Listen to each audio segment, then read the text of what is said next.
CPM-നെയും മുഖ്യമന്ത്രി പിണറായി വിജയനെയും വെല്ലുവിളിച്ച് ഇടതുപക്ഷത്തു നിന്നും പുറത്തുപോയ PV അൻവറിൻ്റെ രാഷ്ട്രീയ നീക്കങ്ങൾക്ക് ഒരു വലിയ തിരിച്ചടി നേരിടുകയാണ്. തമിഴ്നാട്ടിലെ ഭരണകക്ഷിയായ DMK-യുമായി സഖ്യമുണ്ടാക്കാനുള്ള നീക്കം പാളുന്നതായാണ് സൂചനകൾ. അൻവറിനെ തങ്ങളുടെ സഖ്യകക്ഷിയായി ഉൾപ്പെടുത്താനാകില്ല എന്നാണ് DMK-യുടെ ഇപ്പോഴത്തെ നിലപാട്. കേരളത്തിലും തമിഴ്നാട്ടിലും ദേശീയ തലത്തിലും CPM DMK-യുടെ സഖ്യകക്ഷിയാണ്. അത്തരമൊരു പാർട്ടിയുടെ വിമതനായ അൻവറിനെ സഖ്യകക്ഷിയായി ഉൾപ്പെടുത്താൻ സാധിക്കില്ലെന്നാണ് DMK-യുടെ നിലപാട്. DMK വക്താവ് TKS ഇളങ്കോവൻ പ്രമുഖ ഓൺലൈൻ മാധ്യമമായ ന്യൂസ് മിനിറ്റിന് നൽകിയ പ്രതികരണത്തിലാണ് ഈ കാര്യം വ്യക്തമായി പറഞ്ഞത്. ഈ വിഷയത്തിൽ അന്തിമ തീരുമാനം മുഖ്യമന്ത്രി സ്റ്റാലിൻ എടുക്കുമെന്നും ഇളങ്കോവൻ പറഞ്ഞു. അൻവറുമായി ചെന്നൈയിൽ DMK നേതാക്കൾ ചർച്ച നടത്തിയിരുന്നു. ചർച്ചയുടെ വിവരങ്ങൾ പുറത്തുവിടുന്നത് ശരിയല്ല എന്നതിനാൽ മാധ്യമങ്ങളോട് തൽക്കാലം വിശദീകരിക്കാൻ തയ്യാറല്ലെന്നും അദ്ദേഹം പറയുന്നു. അതേസമയം സഖ്യനീക്കവുമായി PV അൻവർ സമീപിച്ചിരുന്നതായി DMK കേരള ഘടകവും പറയുന്നുണ്ട്. സഖ്യകക്ഷിയാക്കണം എന്നാവശ്യപ്പെട്ട് PV അൻവർ MLA സമീപിച്ചതായി DMK-യുടെ കേരള ഘടകം സംസ്ഥാന സെക്രട്ടറി AR മുരുകേശൻ വ്യക്തമാക്കുന്നു. ഇക്കാര്യം ആവശ്യപ്പെട്ട് അൻവർ നൽകിയ കത്ത് DMK നേതൃത്വത്തിന് കൈമാറിയിരുന്നുവെന്നും മുരുകൻ പറയുന്നുണ്ട്. എന്നാൽ DMK NRI വിഭാഗം സെക്രട്ടറിയും രാജ്യസഭ MP-യുമായ പുതുകൈ അബ്ദുള്ളയുമായി PV അൻവർ നടത്തിയ കൂടിക്കാഴ്ചയിൽ രാഷ്ട്രീയം ചർച്ച ചെയ്തില്ലെന്നാണ് ഇപ്പോഴത്തെ വിശദീകരണം.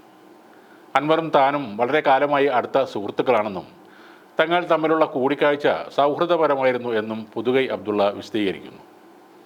എനിക്ക് കഴിഞ്ഞ 15 വർഷമായി PV അൻവറിനെ അറിയാം. അദ്ദേഹം എപ്പോഴെങ്കിലും ചെന്നൈ സന്ദർശിക്കുമ്പോൾ ഞങ്ങൾ കണ്ടുമുട്ടുക പതിവാണ്. അൻവർ സ്വന്തം പാർട്ടി തുടങ്ങുകയാണെന്നും എന്നാൽ DMK-യിൽ ചേരുന്നതിനെക്കുറിച്ച് ചർച്ചകൾ ഒന്നും തന്നെ നടന്നിട്ടില്ല എന്നുമാണ് അദ്ദേഹം ന്യൂസ് മിനിറ്റിനോട് പ്രതികരിച്ചത്.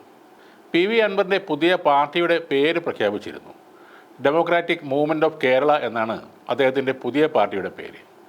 അതിൻ്റെ ചുരുക്കപ്പേരും DMK എന്ന് തന്നെയാണ്. തമിഴ്നാട്ടിലെ DMK മുന്നിൽ കണ്ടിട്ടാണോ അൻവർ ഇങ്ങനെയൊരു പേരിട്ടത് എന്നത് വ്യക്തമല്ല. എന്തായാലും ഒറിജിനൽ DMK കേരളത്തിലെ പുതിയ DMK തൽക്കാലം അങ്ങോട്ട് അടുപ്പിക്കില്ല എന്നാണ് ഇപ്പോഴത്തെ റിപ്പോർട്ടുകൾ നൽകുന്ന സൂചനകൾ. DMK-യിലൂടെ ഇന്ത്യ മുന്നണിയുടെ ഭാഗമാവുകയാണ് അൻവറിൻ്റെ ലക്ഷ്യമെന്നാണ് അറിയുന്നത്. എന്നാൽ ഇന്ത്യ മുന്നണിയുടെ രൂപീകരണം മുതൽ അതിൽ ഉറച്ചു നിൽക്കുന്ന CPM പോലുള്ള ഒരു പാർട്ടിയെ പിണക്കിയിട്ട് അൻവറിൻ്റെ പുതുതായി രൂപീകരിച്ച കൊച്ചു പാർട്ടിയെ ഇന്ത്യ സഖ്യം എന്തായാലും സ്വീകരിക്കാൻ പോകുന്നില്ല. തമിഴ്നാട്ടിലെ DMK വഴി മാത്രമേ അൻവറിന് ഇന്ത്യ സഖ്യത്തിലേക്ക് എത്താനും കഴിയുമായിരുന്നുള്ളൂ. എന്നാൽ ആ നീക്കത്തിനാണ് ഇപ്പോൾ തടസ്സം നേരിട്ടിരിക്കുന്നത്. നിലമ്പൂരിലെ ശക്തിപ്രകടനത്തിന് ശേഷമുള്ള PV അൻവർ MLA-യുടെ രണ്ടാമത്തെ പൊതുസമ്മേളനം ഇന്ന് വൈകിട്ട് മഞ്ചേരിയിൽ നടക്കുകയാണ്. വൈകിട്ട് 5 മണിക്ക് മഞ്ചേരിയിലെ ബൈപ്പാസ് റോഡിന് സമീപമാണ് പൊതുസമ്മേളനം. 1 ലക്ഷം ആളുകളെ സമ്മേളനത്തിൽ പങ്കെടുപ്പിക്കുമെന്നാണ് PV അൻവർ അവകാശപ്പെടുന്നത്.